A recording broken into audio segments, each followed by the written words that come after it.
It's Popples. Viral news and trending stories.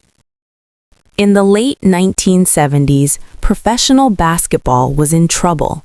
The National Basketball Association was struggling with declining TV ratings, low finals viewership, tape-delayed broadcasts, and public image issues.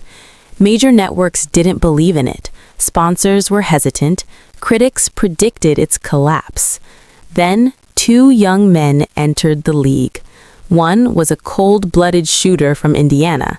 The other was a charismatic showman from Michigan, Larry Bird, Magic Johnson. Their rivalry didn't just define the 1980s, it saved basketball. This is the story of how Bird versus Magic transformed the NBA from near irrelevance into a global empire. Before the NBA, the 1979 NCAA Championship. Perhaps we've never seen a final game with two greater individual players than Larry Bird, the Player of the Year from Indiana State, and the Magic Man from East Lansing, Irvin Johnson. You know, a lot of people were surprised yesterday, Larry, when you mentioned that you played ball with Magic Johnson in the World Invitational Tournament. Well, you know, me and Magic played together in that game, and you know, it's funny because Magic's such a great passer, but he wouldn't give me the ball. You know, and I need the ball. Well, I hope he don't think I'm gonna pass it to him tonight either. But I thought I passed him the ball. Maybe he forgot it. Or Larry Bird carried Indiana State, an undefeated underdog team, into the national spotlight.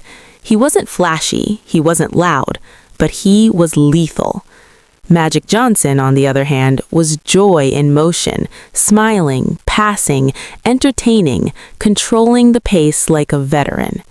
The game became the most watched college basketball game in American television history. Magic won. But something bigger happened that night.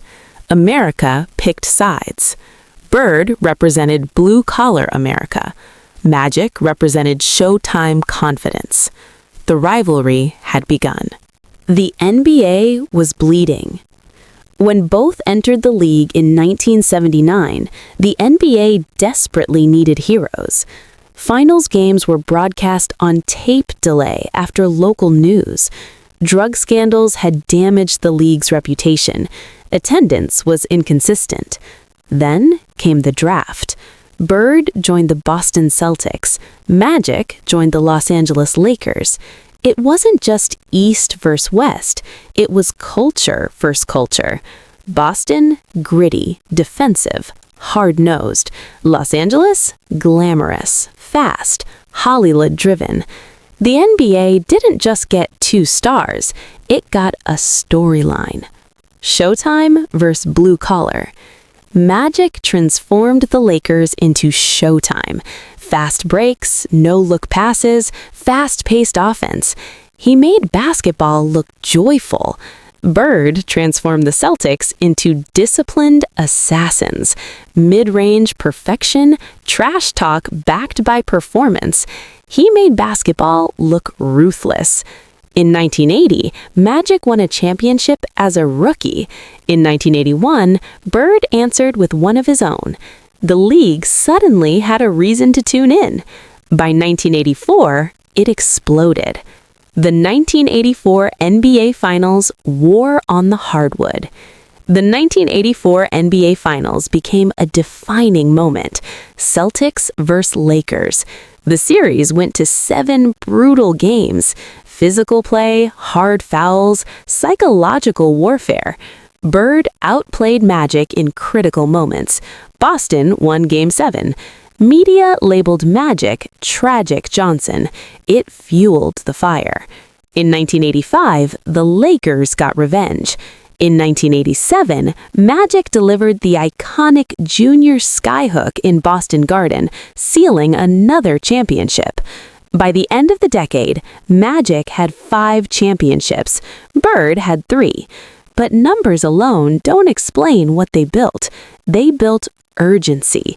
Every time they met, ratings surged. Every finals felt like a national event. More than basketball. Race, identity, and America. The rivalry carried deeper undertones. 1980s America was politically and socially divided. Media narratives often framed Bird as the working-class white superstar and Magic as the urban black showman. It created tension. But inside the league, there was something different. Respect. They studied each other. They pushed each other. They elevated each other. Without Magic's flair, Bird might not have sharpened his competitive edge. Without Bird's toughness, Magic might not have evolved into a killer closer. They needed each other. The business explosion. Before Bird and Magic, NBA Finals ratings were inconsistent. During their peak rivalry years, television audiences doubled. Merchandise sales increased dramatically. Sponsorship deals grew. Primetime broadcasts became standard. The league became marketable. The rivalry was easy to sell. East versus West. Grit versus glamour. Precision versus flash. By the late 1980s, the NBA was no longer surviving, it was thriving. Enter the next era. As the 1980s closed, a new star emerged, Michael Jordan. Jordan would go on to globalize the game in the 1990s, but the stage he walked onto, Bird and Magic built it. They made basketball cool again. They made it must-watch television. Without their rivalry restoring credibility and excitement, the Jordan era might not have had the same platform. The turning point. Friendship begins. In 1985, Bird and Magic filmed a Converse commercial together in French Lick, Indiana. For the first time, they saw each other off the court. They talked, they laughed, they connected. The hatred softened. The rivalry remained, but it matured. It became competitive, not personal. The announcement that shocked the world. In 1991, Magic Johnson announced he was HIV positive. The sports world froze. Fear dominated headlines. Misinformation spread rapidly. Larry Bird publicly supported Magic.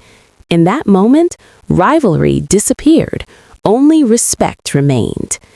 It was a turning point not just for basketball, but for public health awareness. Magic's courage changed how society discussed HIV. Rivals become teammates. In 1992, both were selected to play for the legendary Dream Team at the Barcelona Olympics. For the first time, they wore the same jersey.